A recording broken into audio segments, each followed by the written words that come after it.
Hi, I can actually start making music. I bought an audio interface so I could actually make music. As you can see, I got the Behringer UMC22. I actually originally wanted to get just simply the Euphoria UM2, but the place where I get my stuff didn't have one in stock. And to be honest, for the sake of an extra $18, who cares?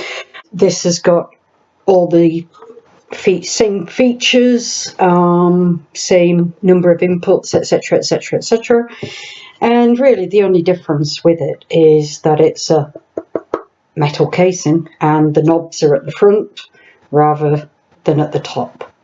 Now to work out how to use it. I did do a little bit of research first, and I thought that the Behringer UM2, or in this case as it turned out the UMC22, looked okay for my purposes.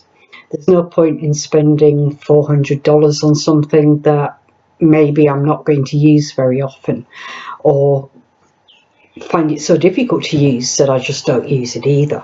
Admittedly, some of the videos and things that I watched were done by people who obviously knew what they were doing, and that's not me. 2 hours later. I've now managed to get the drivers installed. Go me. Not quite as plug in and play as I was hoping, but again not too difficult. A little bit of research helped quite a lot. To be perfectly honest, it's probably my own fault for trying to install it at midnight.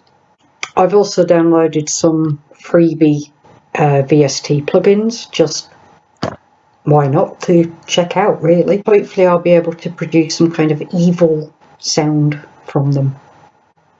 Of course, if I'm going to start recording music, it would help if I had a song to record.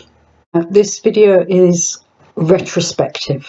I actually recorded the song before making this video, so I'm trying to just recreate what happened and how I did it. So, how does somebody who is as uncreative and unimaginative as I am write a song? I cheated.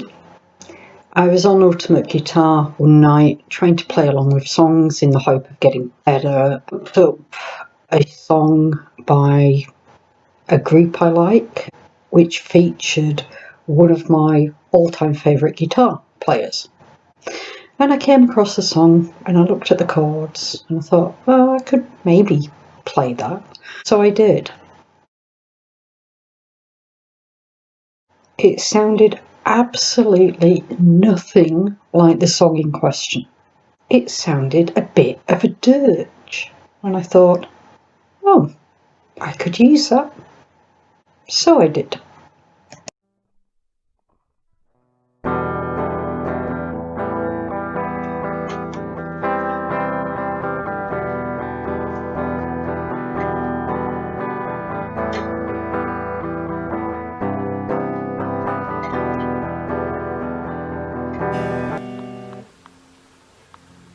I can't hear the effects at all. So I recorded the first guitar part of the song, but then I wanted to listen to it again and I couldn't really hear anything. So I did what any normal person would do.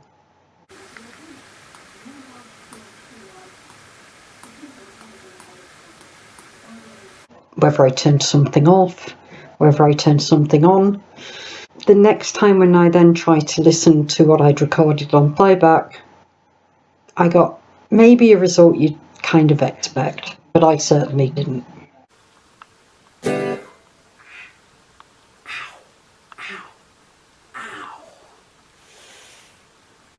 Very loud, squealing, feedback, a cacophony at high volume, and lots of distortion.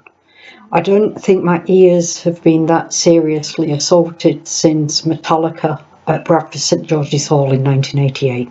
It was loud. Once I got the elementary guitar track down, I decided to try and record a bit of bass. I don't actually have a bass guitar at the moment, so I just use the bottom 4 strings of the normal guitar.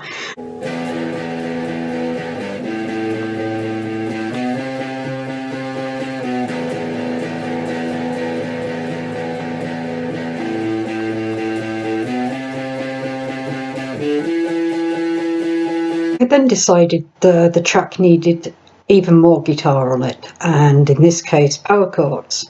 I suck at power chords. My hand is just not big enough. My fingers are not big enough for power chords, but I tried my best.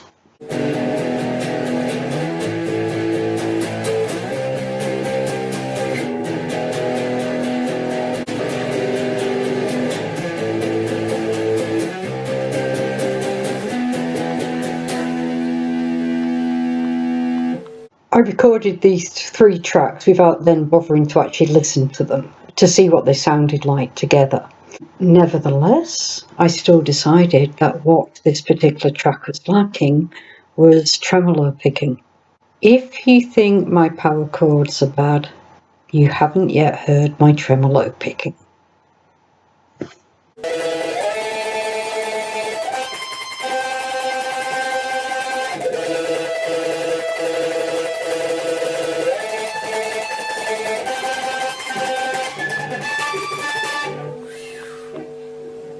I cannot tremolo pick.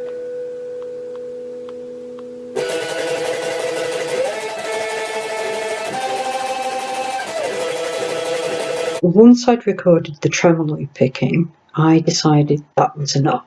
And this is what I did. There was no mixing, no trying to get the tempos together, no adding of effects. It really was just as it was recorded. The first time there was an automatic mastering box on waveform. So the first time I wanted to save what I'd recorded, I pressed that.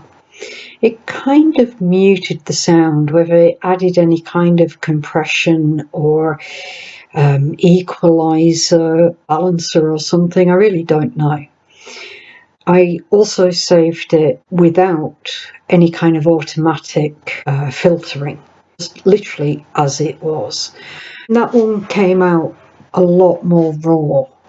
You can very much hear more of the tremolo picking. There's more feedback, more general distortion.